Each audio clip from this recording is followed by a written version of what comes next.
மருதமலைக்கு நீங்க வந்து பாருங்க, ஈசன் மகனோடு மனம் விட்டு பேசி பாருங்க, தீராத வினைகள் எல்லாம் தீர்ந்து போகுங்க.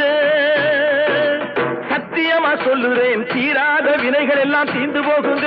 அது தீராவிட்டால் வந்து என்னை கேளுங்க, அது தீராவிட்டால் வந்து என்னை கேளுங்க. மருதமலைக்கு நீங்க வந்து பாருங்க.